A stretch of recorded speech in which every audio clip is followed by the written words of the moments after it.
Midi en France, votre magazine de découverte est en Provence cette semaine. Depuis Grasse, Vincent Ferniaud, ses chroniqueurs et ses invités vont vous faire voyager dans cette région qui fait rêver, notamment pour son record. Mais savez-vous lequel? C'est pour moi, moi je vois sais. Nathalie Simon qui lève le doigt, c'est bien, tu as été à l'école. C'est la région la plus ensoleillée de France, avec plus de 200 jours. Avec plus de 200 jours de soleil par an. 200 jours. Et moi, ça me paraît faible parce que j'ai l'impression qu'il y en a encore plus. Olivier, vous n'êtes pas d'accord? Le record des centenaires aussi, je vous dirai ça plus tard, tout à l'heure. C'est pas pareil. Ça va peut-être ensemble. Parce que tu habites Marseille, il y a plus de soleil à Marseille que dans le reste de la région. Je ne sais pas. Ça c'est pas sûr, en Provence aussi il y a énormément de soleil. Enfin, ce sont des débats d'exégète. L'important c'est qu'ici on fête l'arrivée du printemps à Grasse et que l'on va visiter ensemble la Provence. Bonjour mes amis, bonjour à tous qui nous regardez. C'est vrai que démarrer le printemps en Provence-Alpes-Côte d'Azur, c'est un peu un rêve pour beaucoup d'entre nous. Nous, on l'a fait, faites-le avec nous. Voilà, on est là pour ça. Toute votre équipe est présente, bien entendu, sous un soleil déjà bien chaud. Hein, ça fait bien plaisir. Nathalie Simon que vous venez de voir, Jean-Sébastien Petit-Demange, Nathalie Schran-Guirma, Églantine Émeillé et notre camarade Fred Soulier de France 3 Provence-Alpes-Côte d'Azur. Voilà, c'est notre camarade. Tu peux nous dire un petit mot en provençal? Eh bien, des ségur, la mianen festeja ensin la prime acquis en province. Nous allons fêter ensemble le printemps en Provence. J'adore ça. Qu'est-ce qu'il le fait bien. Ah, vraiment, il n'y a que toi pour faire ça, Fred. Voilà. Et alors, aujourd'hui, nous avons des invités dans notre émission. Nous avons invité une fleur grassoise. C'est Valentine Gobi. Valentine Gobi. Alors, Valentine, qui est d'ailleurs présente d'abord parce qu'elle connaît bien sa ville et qu'elle connaît bien la Provence et qu'elle a sorti un livre que j'adore qui s'appelle Baume. Ces baumes, ce sont évidemment toutes ces fleurs qui embaument et qui ont fait des essences comme on fait ici depuis bien longtemps, hein, depuis des décennies et même des siècles. C'est l'industrie de la parfumerie qui fait connaître Grasse. Et donc, toi, tu l'as vécu à travers une vie d'enfance aux côtés d'un père qui travaillait dans l'industrie du parfum. Oui, c'est ça. Et donc, tu es né dans les fragrances. Oui, on peut dire ça. Oui, j'ai voulu revisiter cette enfance avec uniquement le spectre olfactif dans lequel j'ai baigné. En effet, puisque mon père et mon grand-père étaient parfumeurs. Alors aujourd'hui, on vous donne à voir, comme vous le voyez ici, sur ces images de lavande, ce sont les champs de lavande de la Provence, qui émaillent évidemment cette belle région, et on vous donne à sentir. Mais on va travailler dans le virtuel, bien entendu. On n'a pas encore le procédé qui permet de sentir chez vous ce que l'on a en plateau, et croyez-moi, ça sentira bon tout à l'heure. Et nous avons également un grand ami de l'émission, c'est Olivier Poivre d'Arvor, qui nous fait l'amitié d'être là avec nous. Un breton en Provence. Oui, mais j'ai des attaches. Ma famille est installée ici et quand même, c'est vrai qu'il fait beaucoup plus beau qu'en Bretagne, alors qu'il est. Je peux vous faire le petit mot en breton, mais enfin là, ça sera. Non, ils vont pas tous comprendre. Et en tout cas, ici, on est vraiment bien. Et j'ai demandé des conseils à Valentine. Je voudrais m'installer ici, donc je suis en train de choisir l'endroit où je vais me poser. Ah, ça y est, les visites ont commencé? Oui. Elle me conseille l'arrière-pays, clairement. Voilà. Bon, très bien. Alors, situe-nous un peu le lieu, Jean-Seb, puisque toi, tu es notre cartographe officiel.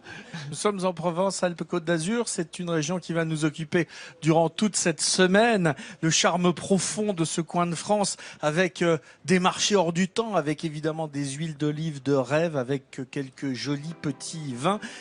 De très belles tables, un fond de ciel bleu et le chant des cigales, ça c'est en été, avec 4 900 000 habitants dans cette région, c'est autant que l'Irlande et la Norvège.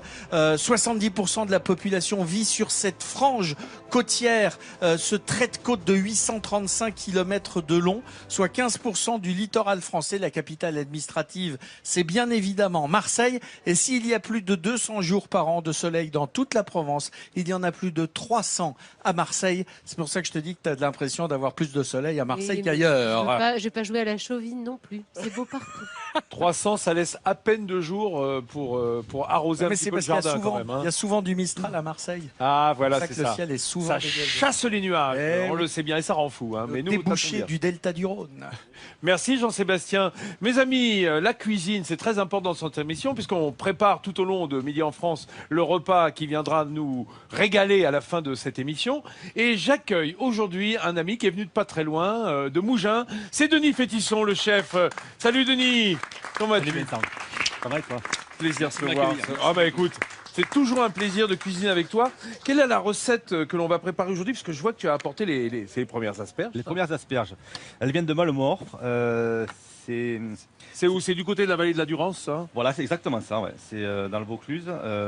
Elles ont un gros calibre, comme tu peux les voir. Elles sont belles. Et puis juste à côté, il y a les petites sauvages que je suis allé ramasser ce matin avant de venir vous voir. J'ai 2-3 coins bien secrets où je retrouve. Oh là, ça y est. C'est comme les coins à champignons, ça. C'est exactement la même chose. Exactement. Voilà. Et puis on va se les faire blanchir avec une petite réduction de fond blanc, les citrons de menton.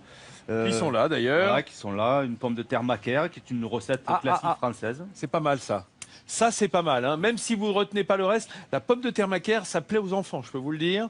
Hein, c'est une patate améliorée. Hein. Ouais. Vraiment, on va vous en dire plus au cours de l'émission, bien entendu. Mais on va d'abord aller se balader en Provence, dans les Bouches-du-Rhône. Ça va faire plaisir et à Nathalie Simon et à Fred Soulier avec Jean-Sébastien. On va partir au pied des Alpilles. Tout de suite, entre le Rhône et la Durance, il y a Saint-Rémy de Provence. C'est un peu l'image de la ville provençale par excellence, avec ses 2300 ans d'histoire. Faut dire que l'endroit est diablement séduisant. C'est pour ça que l'homme s'est installé là-bas il y a bien longtemps. Mais c'est pour des raisons plus pragmatiques qu'il s'est installé là-bas, simplement de... Il n'y a pas que la beauté. Il y a également cette situation idéale au débouché des principaux défilés des Alpilles. Il y avait de l'eau en abondance. C'était indispensable à l'époque. Et le sol était propice à la culture et de la vigne et de l'olivier et de cet amandier fabuleux que l'on trouvait ici. Et au fil des siècles, Saint-Rémy de Provence est devenue une cité un peu hors du temps, mais extrêmement agréable à vivre. Alors image en couleur et balade en douceur. Saint-Rémy de Provence, c'est le village provençal par excellence.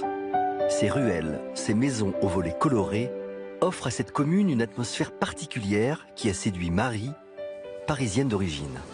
Il y a une âme dans cette ville, il y a vraiment une âme qui est liée aux maisons, aux gens.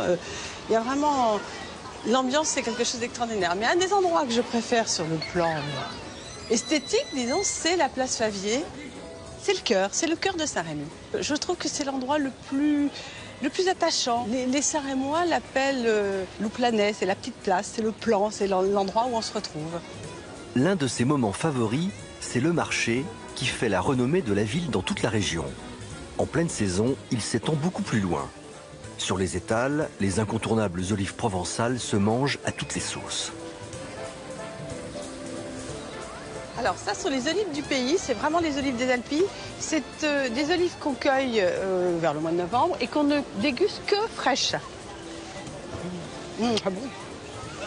Et c'est vraiment un goût d'olive du pays. En plus, on met du fenouil, donc c'est très particulier. On n'en trouve qu'ici. Hein. Non loin de là, un havre de paix comme seule la Provence sait en offrir. Bienvenue au château de Roussan. Cette ancienne bastide du XVIIIe siècle est dans la famille de Philippe depuis 130 ans. Des centaines de mètres carrés répartis sur 3 niveaux qu'il a soigneusement restaurés pour en faire une maison d'hôte. À l'extérieur, couvé par des platanes hauts de 25 mètres, un parc sobre et agréable de 6 hectares. Et luxe incroyable pour l'époque, une serre de 1850. Vous voyez déjà ici s'il fait chaud. Hein. Un petit bijou classé désormais monument historique qui abritait des dizaines de variétés de plantes différentes. C'est la nature. Et on s'aperçoit qu'au fond, c'est bien plus beau de vivre ici que de vivre dans un petit village avec des rues qui sont couvertes de béton. Mieux ici qu'à la ville, pour goûter la quintessence de la Provence. C'est un peu l'esprit du château de Roussan, jusqu'à sa devise inscrite juste au-dessous du cadran solaire. Je ne compte que les heures sereines. Une invitation à la paresse. Et à Saint-Rémy, la Provence tient ses promesses. J'aime bien cette devise. Pas mal, hein? Oui, je ne compte que les heures sereines. C'est chouette. C'est très tranquille comme endroit. C'est serein. Et ça a été, Saint-Rémy de Provence, évidemment, la patrie de naissance de quelqu'un que le monde Michel connaît. Michel, Michel, le plus grand confiturier de la planète, à savoir Michel de Nostredame, qui était plus connu sous le nom de Nostradamus, qui est né à Saint-Rémy en 1503 et qui a non seulement fait des confitures, mais également pratiqué l'astrologie en son temps, fait des prophéties qui ont annoncé, paraît-il, nombre de soucis dans le monde, monde et qui en annonce également encore quelques-uns, hein, puisqu'elle court toujours ses prophéties. Il était le protégé de Catherine de Médicis, dont il était le médecin. Elle venait le visiter très régulièrement pour venir prendre la température de son astrologue. Et j'entends par là qu'elle voulait savoir son avenir. En attendant, il est mort à Salon de Provence en 1566. Et il y a un autre Michel célèbre dans le coin, qu'on voit passer à vélo, notamment en été, qu'on salue, c'est Michel Drucker, qui a sa maison dans le coin. Michel... Ah, il y a que des Michel dans le coin de Saint-Rémy de Provence et Galière. Voilà. Alors, les amis, on est ici à Grasse, si vous ne l'avez pas compris, c'est le printemps. Donc, nous, on en profite, on s'est déjà un petit peu... on s'est un peu relevé les manches. Et alors, Olivier Poivre d'Arvor, qui est avec nous, va nous parler d'un personnage très important dans la ville de Grasse, une femme vraiment qui a marqué son temps, Alexandra David-Néel. Voilà. C'est elle qui a vécu 101 ans. Donc je vous la conseille, non pas pour Grasse, pardon pour les Grassois, mais pour les Digne-les-Bains. Oui, c'est Digne-les-Bains, c'est la Haute-Provence. Voilà, c'est Haute-Provence. Et donc, elle a vécu là, et je vais vous raconter sa vie qui est absolument étonnante. Mais faites la cuisine quand même. Ah bon, tu préfères que je cuisine tout de suite? Et je suis d'ailleurs étonné qu'il n'y ait pas des œufs en chocolat pour on peut pas tout avoir. Ah bah dis donc, les Pâques, tout ça. Les asperges. Regarde, il y a des œufs en patates. Très bien. Regarde, là, la forme. Bien. Des œufs frits. Qu'est-ce qu'on en fait de ces pommes de terre? Pommes de terre cuites au four. On les met alors? Allez, on les met. Vas-y, mets-les dans le Pour four. retirer toute l'humidité de la pulpe de la pomme de terre. Voilà. Ce sont des grosses pommes de terre qu'on met au four telles quelles et on va travailler la pulpe. C'est ça? Oui, tout à fait. Et je suis contente que tu travailles les asperges, parce que l'asperge, elle est bourrée de vitamine B9 et c'est l'ami des femmes enceintes. B9? Oui, B9. Ah, c'est bon pourquoi ça? C'est pour les femmes enceintes, c'est excellent, et puis elle est aussi très bonne pour tout le monde. Nous, on n'en mange pas alors? Mais si. Mais ce que je veux dire, c'est que pour le développement du fœtus, c'est bon aussi. Du bébé, c'est bon pour évidemment pour tout le monde. Mais voilà, c'était le petit plus de l'asperge. T'as pas essayé, toi? Moi, je sais pas, mais bon. Toi, tu l'as perdu. Ah, t'as tout perdu, je sais pas comment ça fait. C'est moi qui l'ai récupéré. Ceci dit, c'est diurétique aussi. Donc, vous notez au passage que... il dit rien, mais au passage, c'est diurétique. Mais enfin bon, c'est pas du tout le même sujet. Tu épluches en retirant un petit peu les petites pointes qui sont autour pour avoir une. Mais c'est purement esthétique en fait. Ah bon, parce que c'est très comestible. C'est très comestible, exactement. Mais là, pour le point de vue esthétique, tu vois, j'essaye de mettre en valeur la tête de l'asperge, qui est super jolie. Et on va l'éplucher juste un petit peu, c'est pas besoin d'éplucher, elles sont vraiment tendres ces asperges. Là, tu peux voir. Dis donc, c'est des beaux calibres. Voilà, c'est super calibre, c'est plus 22 et c'est juteux. Tu peux voir à l'intérieur, c'est hyper juteux. Ça signe de fraîcheur. Le jus d'asperge, je fais pas moi en smoothie. Tu fais toi? J'ai pas essayé. Non, mais non, le jus d'asperge cru. Non. Cru, à mon avis, c'est costaud. Bon, je te laisse bosser un peu et on va laisser Olivier nous parler un petit peu d'Alexandra David-Néel et de Digne-les-Bains. Parce que c'est une femme, elle est à la fois une aventurière, mais aussi elle a une littérature épistolaire incroyable. D'ailleurs, on m'a piqué mon bouquin. Mais oui, parce que voilà, c'est incroyable. Tu vois, il faut pas tourner le dos ici. Voilà. Non, ça y est. Regarde juste la quatrième de couverture, elle va croire qu'elle l'a lu. Non, mais faut lire ça. Quand même pas, merci. Non, écoute, c'est 37 ans de correspondance avec le mari donc d'Alexandra David-Néel, qui est un mari assez étrange. Non, elle est assez étonnante parce qu'elle est née en 1869, je crois, et morte 101 ans après. Elle est morte à Digne-les-Bains, dans sa maison, qui s'appelle Samtenzong, qui veut dire la forteresse de la méditation. Dans quelle langue? En tibétain. En tibétain, bien sûr, voyons. Quand même.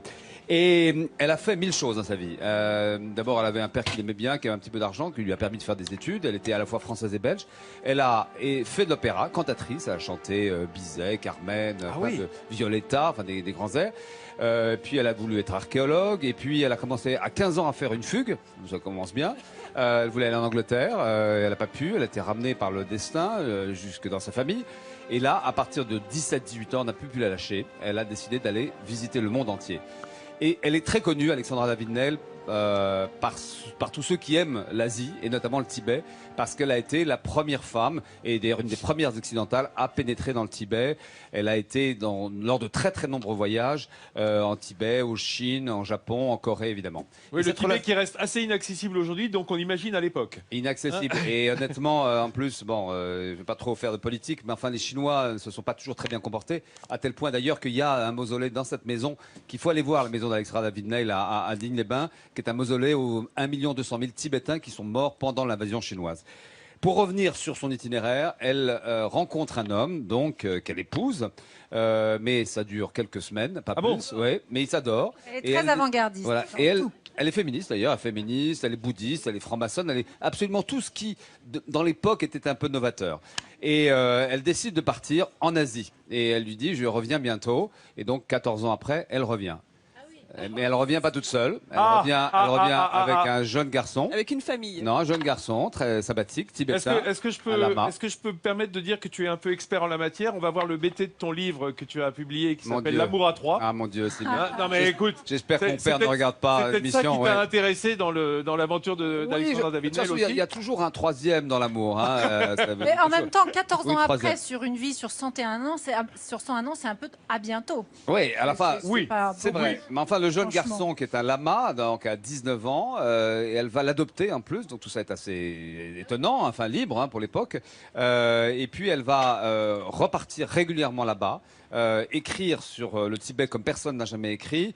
Le mari va mourir en 1941, alors qu'elle est très très loin, elle est repartie déjà. Donc il y a cette correspondance entre deux qui manifestement est une correspondance de gens qui s'aiment un peu frères et sœurs, quoi, pour dire les choses simplement.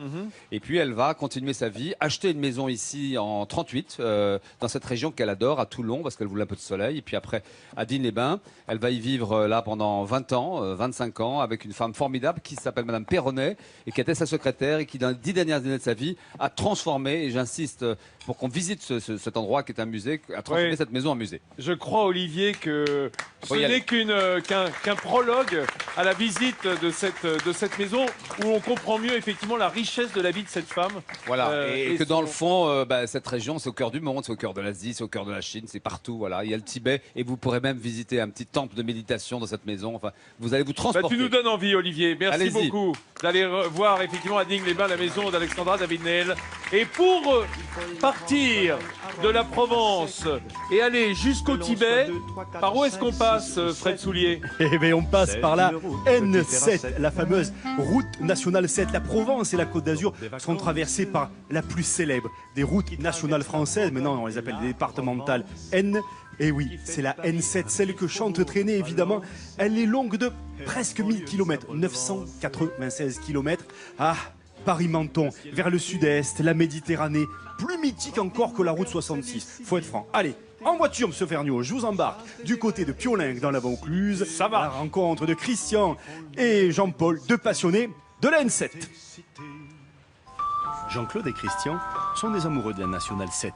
Cette ancienne route royale, route impériale de Paris à Menton, est devenue dans les années 50 la route du Sud, synonyme de soleil et de vacances. Vers les rivages du Midi, Nationale 7.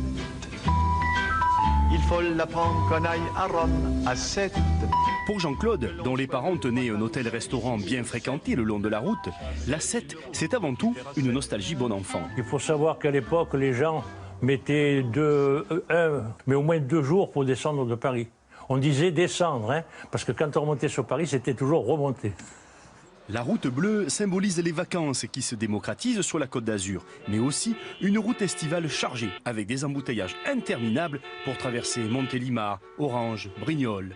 On mettait 4 à 6 heures pour faire Lyon-Orange. Disons qu'on n'avait pas l'angoisse que l'on a maintenant dans un embouteillage.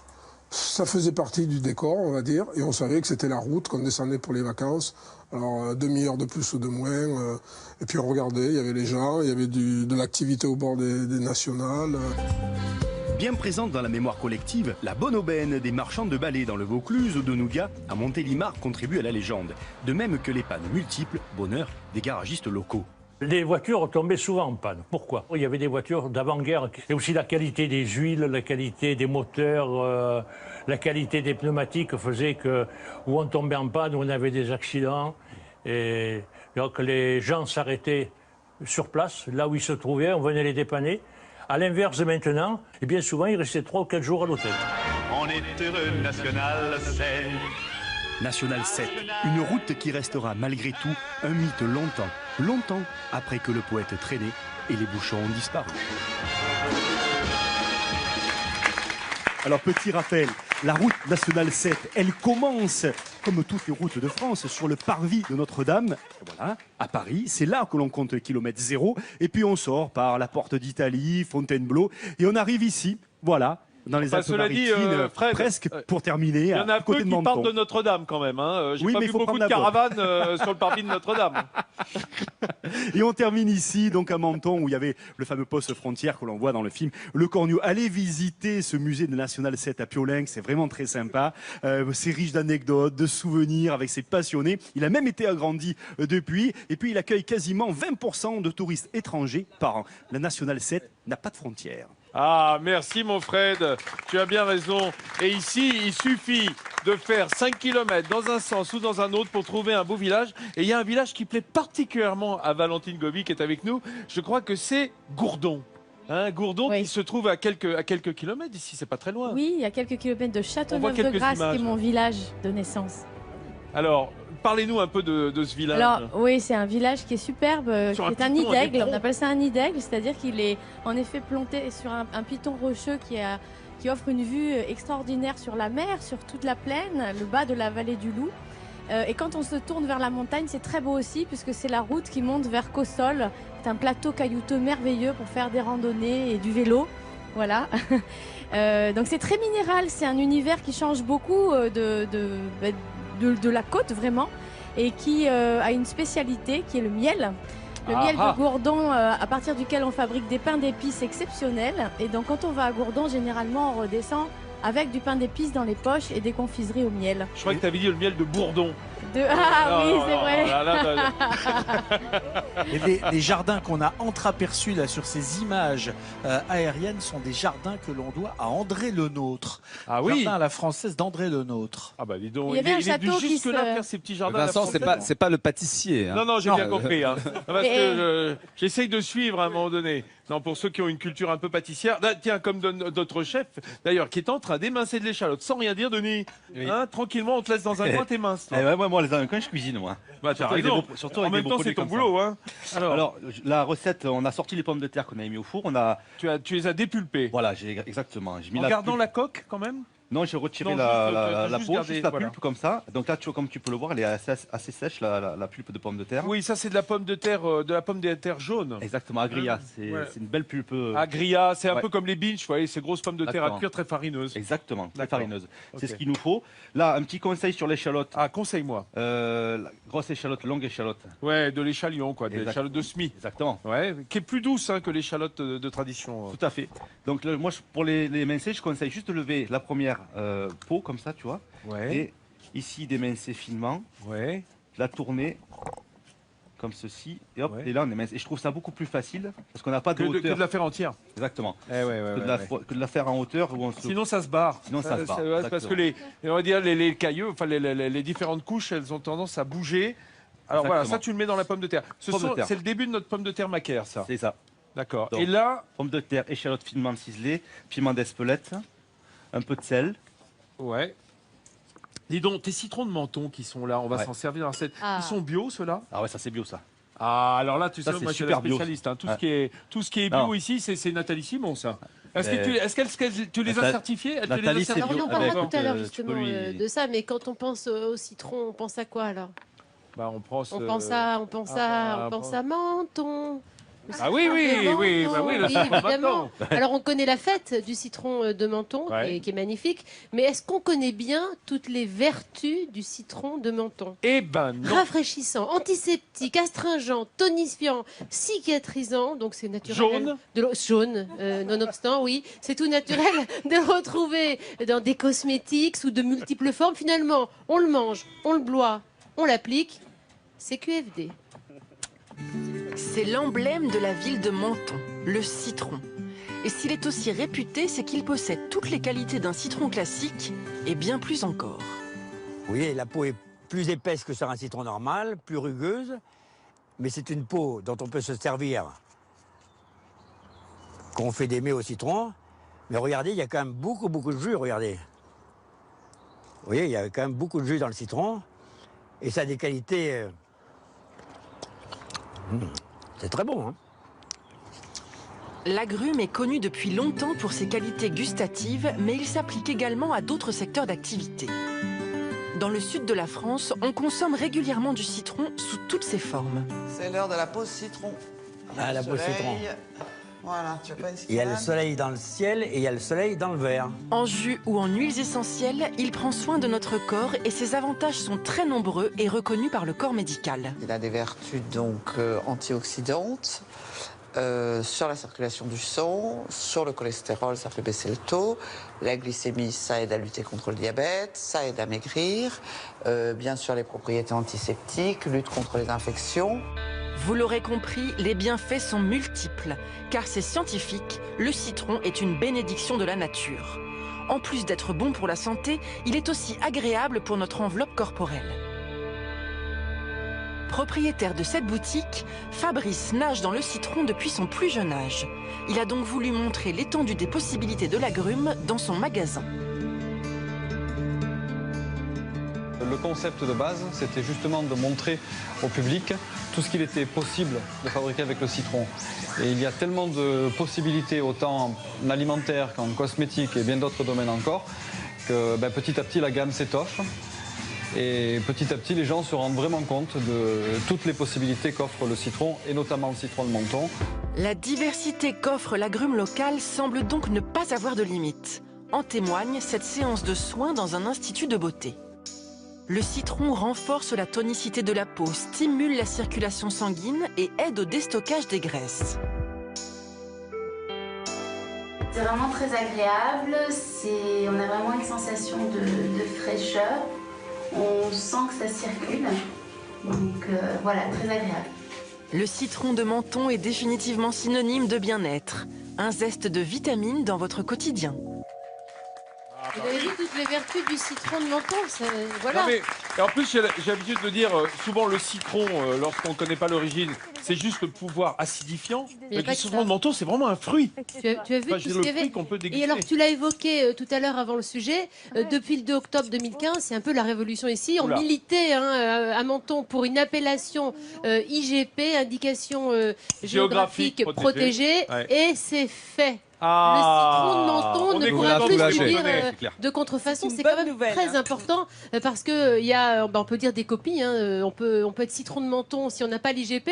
N'importe qui peut être citron de Menton. Et là, il y a tromperie. Donc il y a 5 villes dans lesquelles le citron de Menton peut porter ce label. Il y a Castellar, Corbiot, Roquebrune, Cap-Saint-Martin, Sainte-Agnès et Menton. Donc maintenant, c'est vraiment, vous le savez, c'est certifié. Et alors, comme on parlait des vertus, si j'ai encore une petite seconde, j'aimerais vous parler de ce qu'il faudrait faire. Tiens, Olivier, chaque matin, avant de vous brosser les dents, buvez donc, oui, avant toute chose d'ailleurs. Avant de manger. Avant tout, à jeun, vous buvez un citron pressé dans de l'eau tiède. Mais il faut avoir du temps pour boire un citron pressé. Oh ben non, pardon, ça prend 3 secondes. C'est très rapide. Nathalie, tu sais que moi je le fais le soir plutôt. Avec de l'eau chaude, avec un peu de citron. Alors, c'est mieux de le faire le matin à jeun. Ça va être bon pour le foie, les reins, la peau. La pectine va agir comme un coupe-faim. Et ça a un effet positif sur la laine. Non, mais je trouve qu'un presse-citron dans sa salle de bain, ça fait bien, je trouve. Non, mais si on ne vit pas dans 800 mètres carrés, ce qui est quand même le cas de beaucoup d'entre nous, on peut faire un petit saut par la cuisine et revenir ensuite. Donc voilà, pour le citron de Menton. N'ayez pas peur de l'acidité. Non, mais moi je le fais le matin et c'est pas du tout acide. C'est vrai qu'au goût, c'est acide. Autant les sucs gastriques sont bien plus acides, donc ça ne fait pas mal à l'estomac. Et l'idée, c'est de le prendre avec de l'eau tiède, comme ça, c'est assimilé beaucoup plus vite. Voilà, ça se libère gentiment. Merci Nathalie. C'est vrai que c'est un merveilleux fruit, les agrumes ici sur la Côte d'Azur et en Provence. Je dirais que ça sous-tend tout l'hiver, toute la gastronomie de l'hiver. Et là, j'ai entendu bêler dans la montagne. J'ai reconnu le cri d'églantine et de ses brebis. Écoute, où elle est notre belle bergère? On est bien, nous, là, ici. Nous, on s'est remis au soleil avec Valentine et avec Nicolas Perrichon, qui est éleveur de cette race que je voudrais vous faire découvrir, qui est une race de moutons typique de la région. C'est le Mouret Rousse. Le Mouret Rousse, c'est une race qui est née dans les Alpes-Maritimes et qui a essaimé dans toute la région. Et regardez cette brebis, elle est absolument magnifique. Alors pourquoi est-ce qu'on l'appelle Mouret Rousse? Je vais poser la question à Nicolas. On l'appelle Mouret Rousse parce que Mour, c'est le nez et Rousse, la couleur rousse. Voilà, c'est la traduction en provençal, Mureros, c'est le museau roux. Et effectivement, cette brebis, elle a une laine blanche, mais regardez sa tête, ses pattes toutes rousses. Et si vous vous rapprochez là, vous voyez le petit agneau, tout roux également, avec juste une houppe sur la tête. Vous avez vu, Valentine, ce petit agneau, vous avez une idée de l'âge qu'il a? Il a quoi, 14 heures? À peine, il est né ce matin. C'est incroyable. Voilà, ils sont toutes les deux ici. Je ne sais pas si on voit le deuxième. Là, c'est un petit peu l'heure du repos après la tétée. Je voudrais vous remercier déjà, Nicolas, d'être ici parce qu'on est en ce moment en pleine période d'agnelage. Ça veut dire que vous avez combien de brebis là en ce moment qui agnellent? On a 500 brebis qui font les petits. En 10 jours, on en a eu 400. Voilà, vous imaginez le travail. 400 naissances en 10 jours. Autant dire que c'est une vraie faveur que Nicolas nous fait de prendre de son temps. C'est votre femme là qui est toute seule en ce moment et qui gère tout. C'est ça. Ça fait du travail. Hein. Alors, vous avez choisi d'élever ce type de brebis-là. Pour quelle raison particulièrement? C'est un choix d'abord parce que c'est une race qui me plaît. Et puis c'est une race très rustique. C'est une race du pays. Donc, bon, on disait qu'elle s'appelait Mureros, mais nous on l'appelle la rouge de Péonne de Guillaume. C'est le berceau de la race. Et c'est une très bonne brebis, maternelle, laitière, rustique. Voilà, rustique, parce qu'on est dans une région bien montagneuse, hein, Valentine. Alors, je sais que vous avez très envie de toucher, mais évidemment, on ne peut pas toucher l'agneau parce qu'il vient juste de naître. C'est une race formidable, très adaptée à cette région montagneuse, mais pourtant, elle n'est pas économique du tout. À votre avis, pourquoi?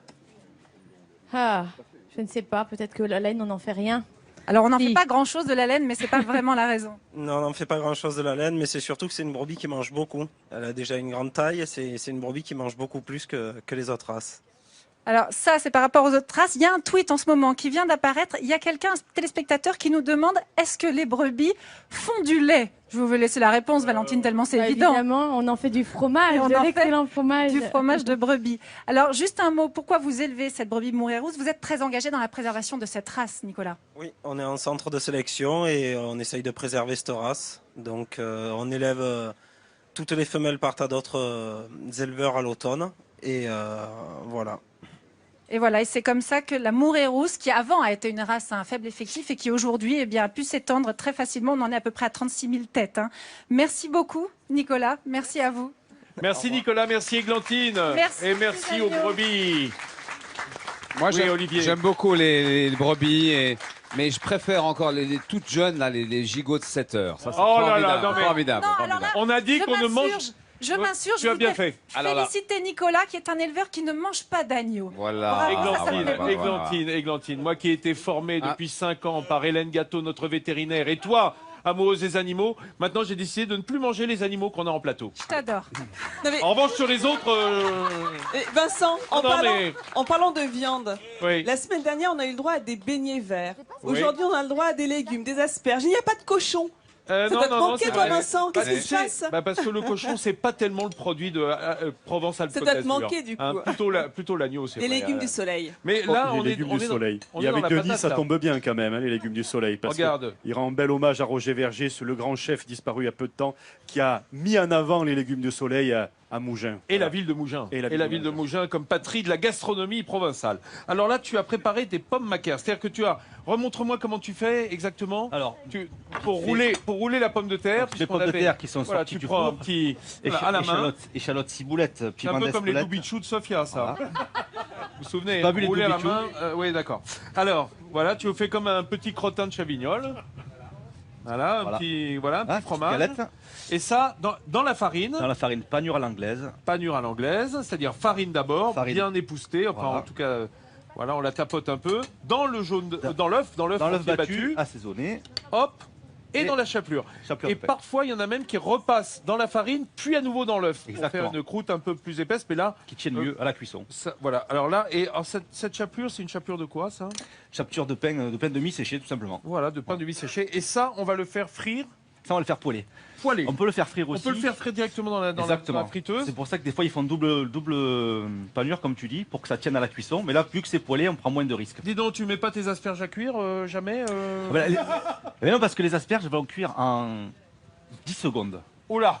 Oh là là là là là là là. On cuire de peur. Pour reprendre les vertus de l'asperge, pour que vous me dites si je me trompe, mais au moins on les cuit, au plus ça va conserver les C'est un petit vertus. peu le cas de quasiment tous les légumes. Hein. Voilà. Il ne faut pas trop les cuire. Donc on va les flasher vite fait dans l'eau bouillante. Sauf les morilles, on le verra tout à l'heure, pauvre. parce que les morilles, Ah là, c'est un autre- crues, c'est un autre toxique. sujet. Ouais, Mais exactement. c'est un autre sujet, on y reviendra. Juste le temps pour nous de nous intéresser à Nathalie Schran-Girma, qui, comme vous le voyez, a la taille mannequin, mais on peut se dire, mais qui donc l'a fabriqué? Oui, exactement.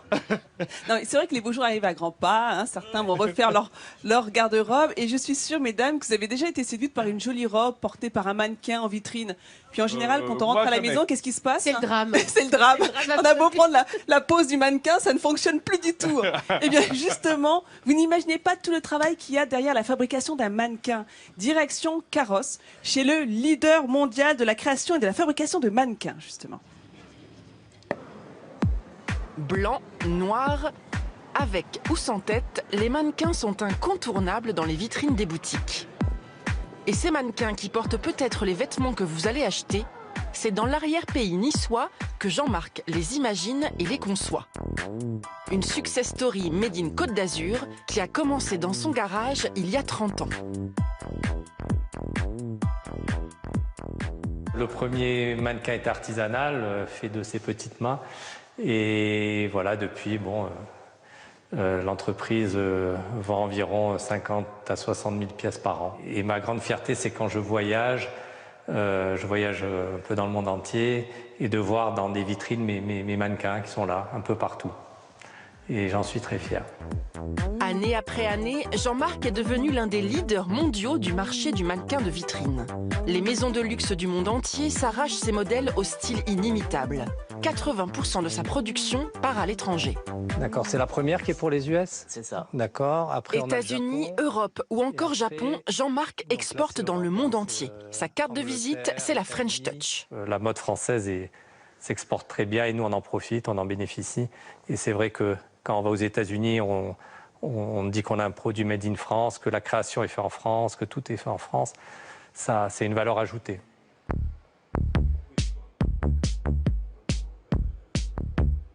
Mais pour réaliser des collections aussi belles et originales, Jean-Marc et son directeur artistique font d'abord le tour de l'Europe à la recherche de la femme aux courbes idéales. Donc on a des positions droites, nous avons aussi des positions avec un peu de mouvement. J'aime bien son attitude. Moi aussi j'aime bien cette attitude, elle représente vraiment la femme enfant. Si nous faisons les photos, c'est pour capter l'émotion, une sensualité, une certaine sensibilité et une attitude que pour nous est très important à sortir dans le mannequin final. Sur 50 000 photos, Ralph n'en sélectionne qu'une vingtaine. Elles sont scannées, puis laissées entre les mains des ingénieurs 3D qui peaufinent le modèle. Une révolution dans le métier. Un équilibre entre les technologies modernes et les techniques ancestrales. Car les sculpteurs et les plasticiens restent les chevilles ouvrières de la création.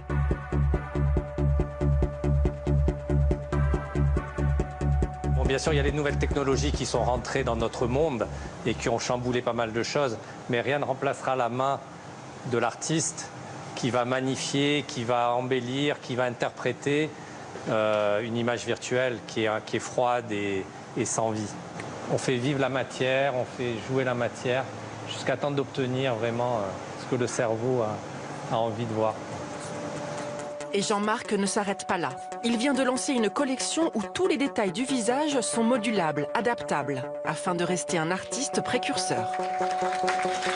Et leur point fort, c'est justement tout ce langage corporel qu'ils imaginent pour tous ces mannequins. Olivier est venu me rejoindre pour admirer ces mannequins. Attends, Olivier, il voit de aussi jolies femmes, il est sur le coup. On peut être trivial comme évidemment Vincent Valette, mais moi je trouve ça du Made in France formidable. Et c'est formidable qu'on aille chercher partout des images, des formes de corps pour montrer la mode française. Mais Voilà. c'est en ça qu'il se démarque des autres mannequins, c'est parce qu'il cherche à faire passer une émotion, une attitude.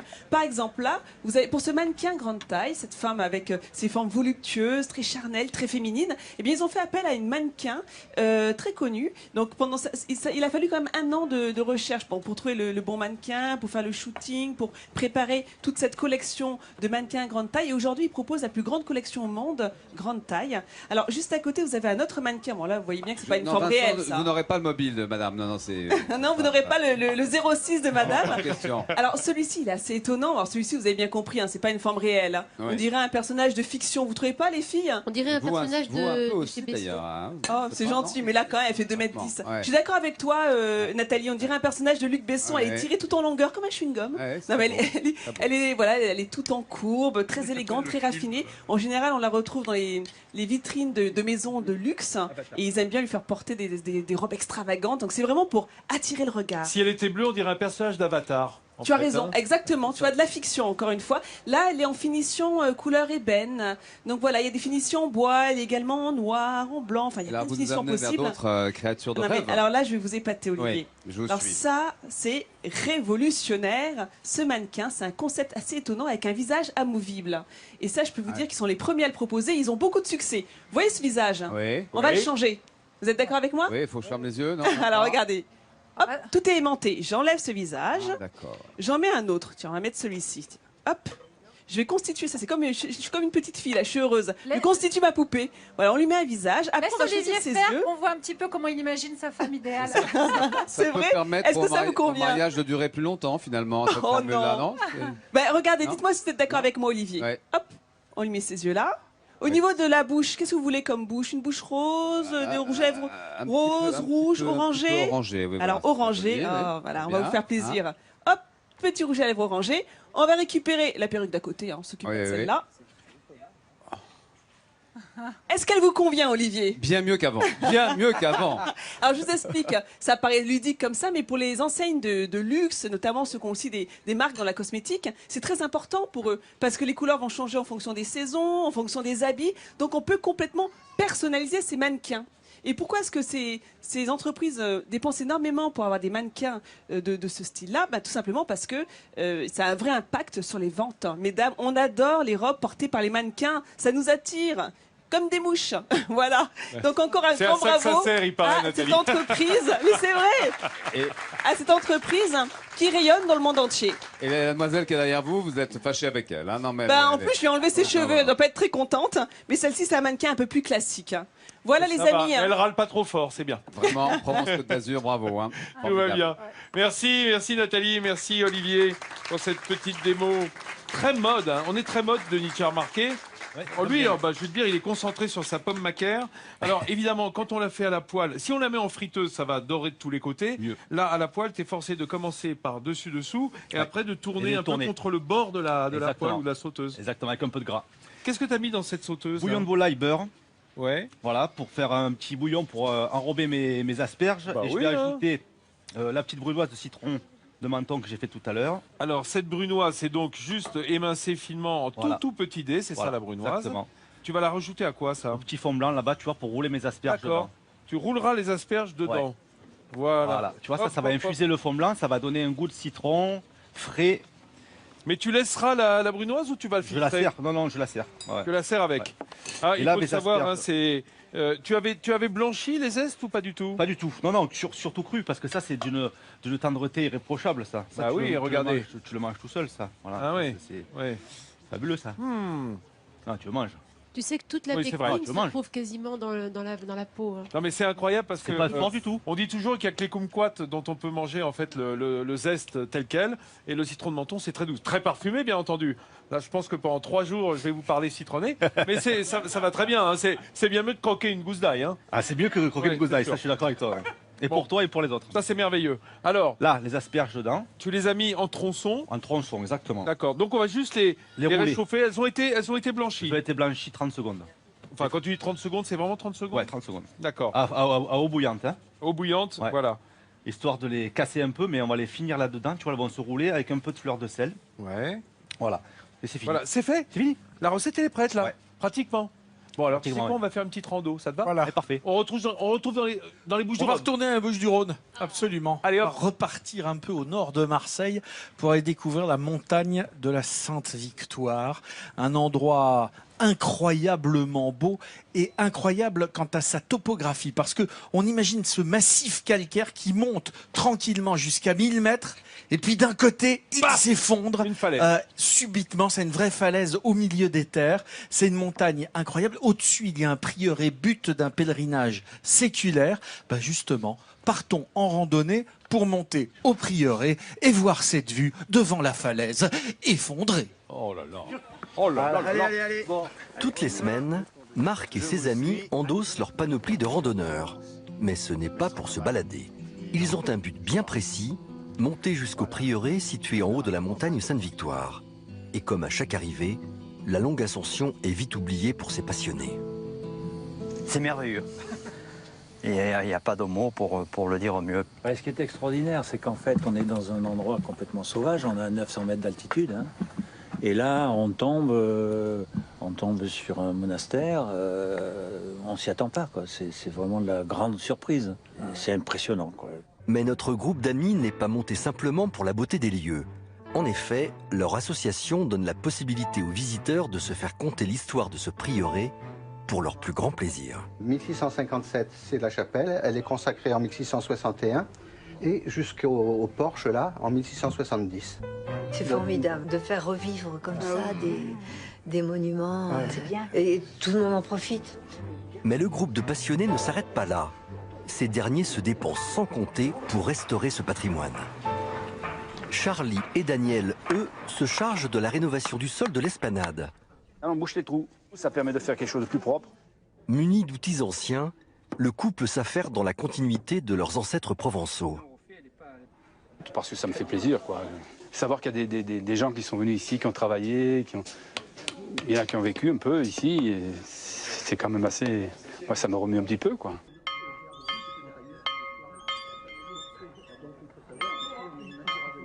Et comme autrefois, lorsque la cloche retentit, les amis se rassemblent pour partager un moment de convivialité, un déjeuner au milieu de leur havre de paix. Des moments de complicité dont Charles ne se lasse pas. On se retrouve entre copains et puis on passe le moment le plus sympa, le plus agréable de la journée. Là, c'est merveilleux, il n'y a pas mieux que ça. Il n'y a pas mieux que ça. Je suis aux anges. Le cadeau de la fin de journée, c'est de s'offrir quelques minutes au pied de la croix de Provence, avant d'entonner un chant traditionnel.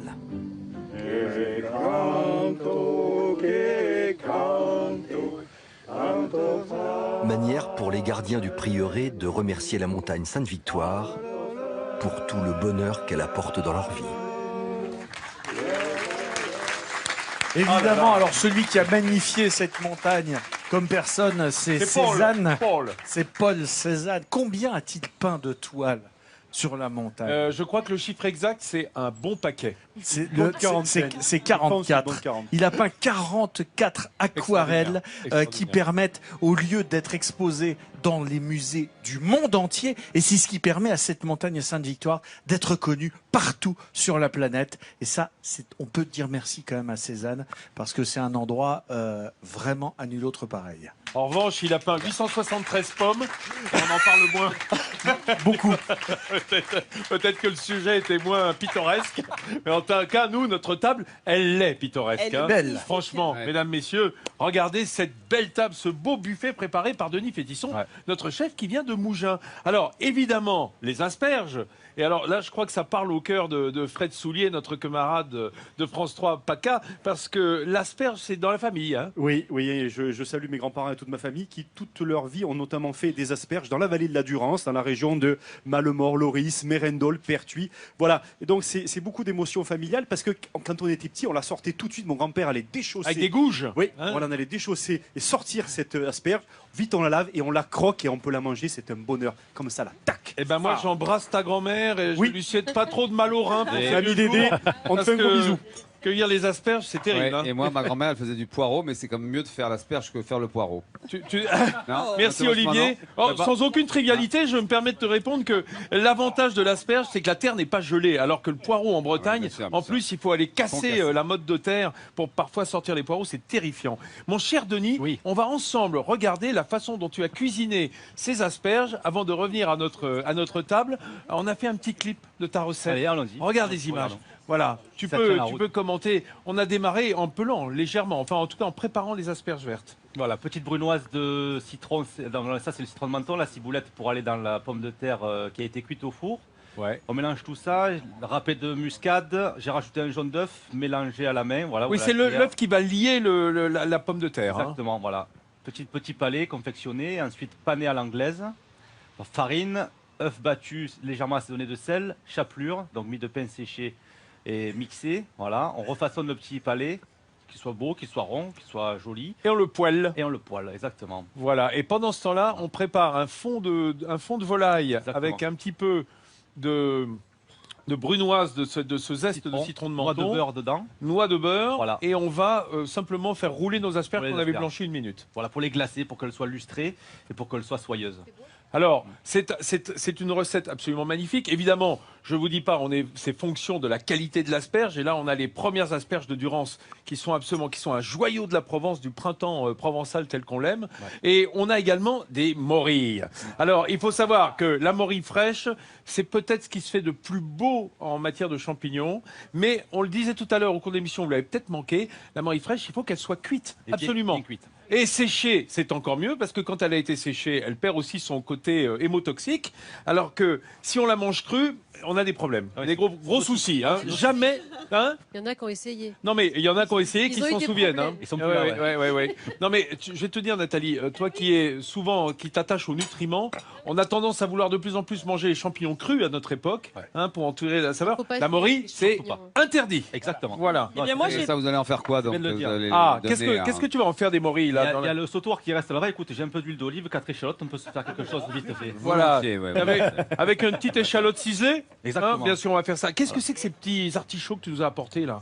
Ça, c'est magnifique. C'est pareil, c'est des produits régionaux. C'est l'artichaut épineux de Gênes que je trouve sur le marché de Ventimille, où je vais 1 fois par semaine. Donc la particularité, tu vois, c'est ces épines qui sont hyper dangereuses et venimeuses. Mais on a une. Ah bon? Ouais. Carrément. Se protège. Un peu alourd, tu vois. Comme sur les mais par contre, il y a une tendreté, c'est pareil, sur la chair de l'artichaut qui est incomparable avec le petit violet de chez nous.